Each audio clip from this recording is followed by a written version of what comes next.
in the early 18th century, the Russian emperor had an idea that he wanted to find a sea route from Siberia to America.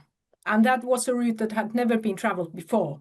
So Bering was given the task of finding this sea route. And it turned out to be extremely difficult. The first expedition failed. They couldn't find America. They had to return back because the voyage was so much longer than they have anticipated. But 20 years later, Bering had to make a new attempt at that. And in 1741, they set sail from Kamchatka Peninsula towards America. And on the board was the naturalist of the expedition, Georg Wilhelm Steller. And his job was to survey the nature and, of course, to find out whether there were any valuable minerals on the islands and on the new continent that they were seeking. And this time they actually managed to find the coast of America. But when they were sailing back towards Siberia, disaster struck and they were shipwrecked on a desolate island that was not known, not on any maps, completely desolate place. And there they encountered the animal that Steller will be remembered, the Steller'S sea cow.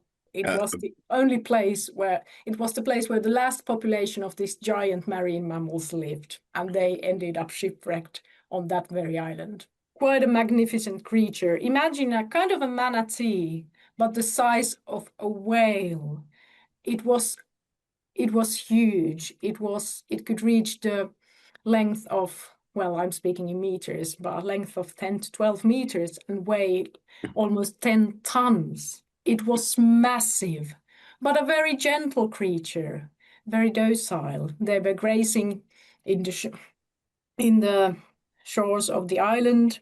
They were very gentle. They lived in big herds, took very good care of their youngs, and had no fear of humans.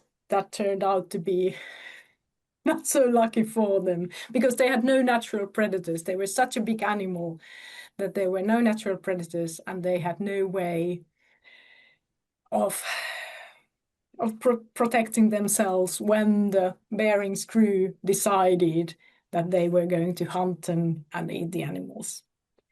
And now, yeah. Oh, please go ahead. That's said. Yeah, and initially this animal was what saved the crew on that island. When they learned to hunt the sea cows, one sea cow could feed the entire crew for 5 weeks. It was such a massive animal. And initially Steller thought that this will be the animal that will resolve the issue of hunger in the whole Siberia. And now this will save everyone from now on. But sadly, this wasn't the case, and it took only 27 years before this animal was hunted to extinction. When I started writing this book, I had 2 questions in mind. What happened for this animal that it disappeared so quickly after encountering humans, where it went extinct in 27 years, and that's the story of the Bering's expedition. But then I had another question that kept bugging me, and that was because I knew that there were only 2 to 5 complete skeletons of this animal that remain. So little is left. And one of these skeletons is here in my hometown in Helsinki, in this small little northern town, which is not exactly a metropolis of science. I was like, how did this end up happening? Why is this skeleton here? And this turned out to be such an intriguing story.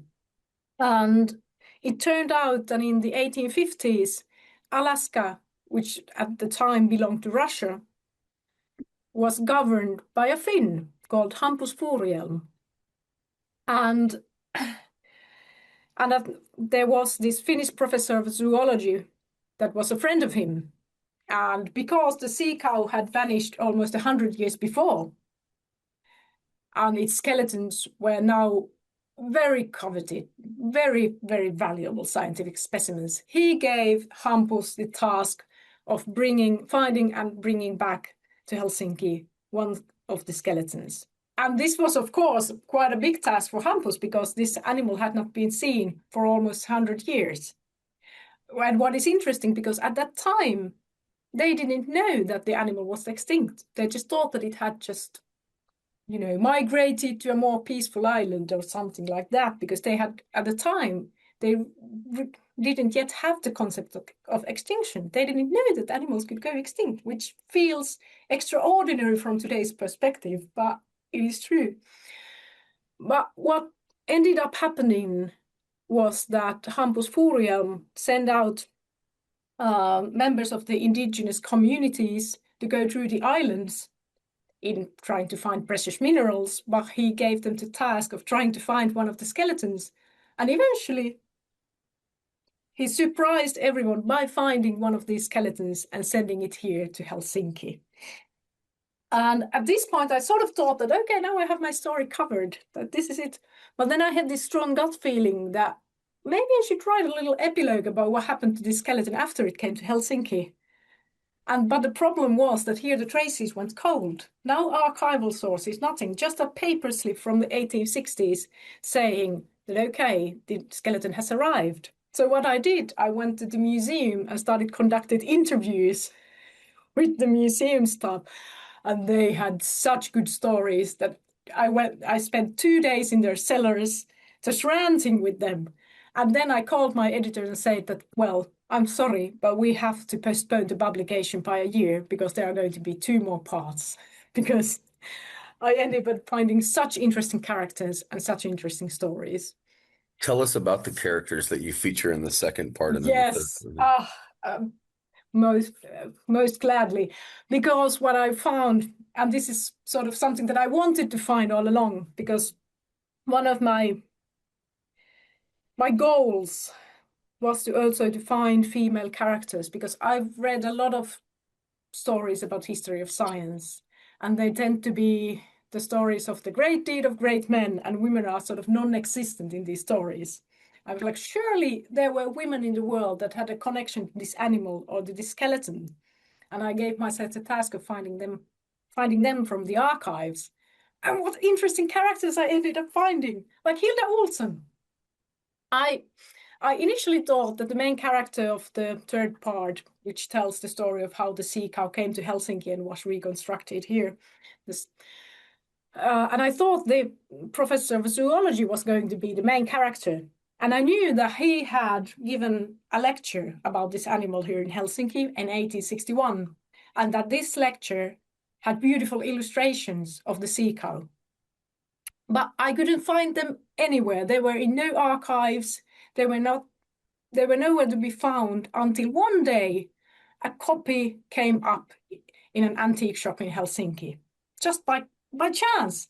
And I went to see it, I ran there, bought it, and started looking at the pictures, which were beautiful. And I thought that the professor had drawn them himself, because he was an excellent artist as well. But there was this signature, H. Olsen. I'm like, okay, he had an assistant. Let's find out a bit more about him. And it turned out it was a woman.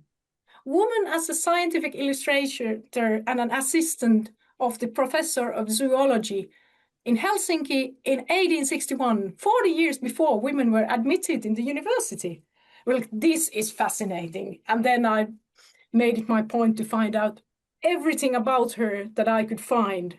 And I think one of the loveliest things that happened after the publication of this book is that Hilda Olsen is now sort of recovered as an artist and as a scientist, because she really did an extraordinary career. And she was completely forgotten because all her work was put under the name of her employee, Alexander von Udman. But she did these beautiful scientific illustrations. And this spring, her work was presented at the National Gallery in Finland, as well as the Natural History Museum. So she has been really rediscovered, and people have been so excited to find out more about her. And that is something that I'm truly happy about, because she is an extraordinary character. This is one of these wonderful coincidences that sometimes happens when you write about history, that you end up finding such wonderful characters that you just can't resist them. Really, Jon Grönwall was one of them. So the conservator or the taxidermist who was given the task of remounting the skeleton in 1950s turned out to be one of the first sort of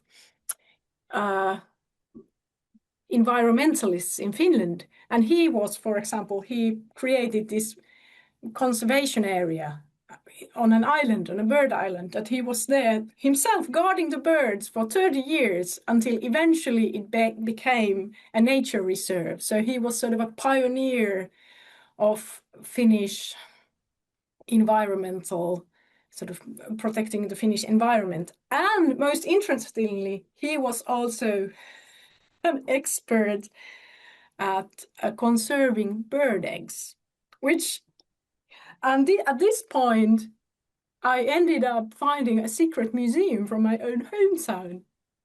I didn't know, but the Helsinki has an egg museum, and it's secret for a very, very good reason. And that's because egg collecting is now illegal.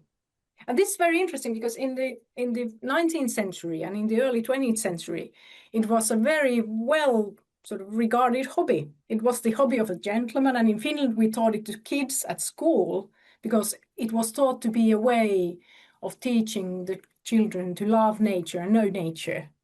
But at some point, people realized that actually this hobby ends up driving many species to extinction because it was a very sort of popular hobby, and the more rare the egg, the more you paid for it. So the rarer the bird, the more they wanted the eggs, and this really drove many species to extinction. And eventually, but what is very hopeful about this story, even though it was such a big business, they ended up, when they realized how harmful it was, they forbade it. And the egg collections were closed from the public. You're not allowed to see them anymore. And at first I laughed at this a bit. I was like, well, why couldn't you show them? You can't see them, really, it's forbidden. And they say that it's dangerously beautiful. It really is. Like, people will start collecting eggs if we show it to them. And I was laughing at this until I actually saw the collections. And it's hard to explain, but it is dangerously beautiful. It's true. And one of the biggest environmental crimes ever in Finland was related to this collection, because there was an intern working with the collection. And when his job was discontinued, he couldn't let go, and he ended up collecting 9,000 eggs, a private egg collection, and this turned out to be the biggest environmental crime in Finnish history. So the Egg Museum is really such an interesting sort of point of view to our relationship to nature, and the fact that the sort of man taking care of this museum was the man that ended up reconstructing the skeleton of this extinct animal was just something I couldn't resist. It was too good a story and too good a coincidence. And then we got a bit of a hopeful end to a very sad story, as we got this sort of to show that as soon as people realized that people could go extinct, they also wanted to start protecting what we had. I learned so much. And at some point, I've always been the kind of a person that likes to dig about in the archives. But I think the most important thing to learn was to realize that writing is not just about knowing what I want to write about, but also knowing what I don't want to write about, because I had so much material to work on, and choosing the sort of the focus, the point of view. I think that was the hardest, how to sort of bring this all together into one story that would still make sense, and how to let go of some of the stories that you really loved that just couldn't sort of fit in the scheme. And really, it was also a way, I wrote many really bad versions. I think I wrote 6 or 7 verses altogether. And it took me quite a long time to find the right way of telling the story. But it was a really good experience in that sense, that I realized that I just have to keep doing this as long as I find the right way of telling this story.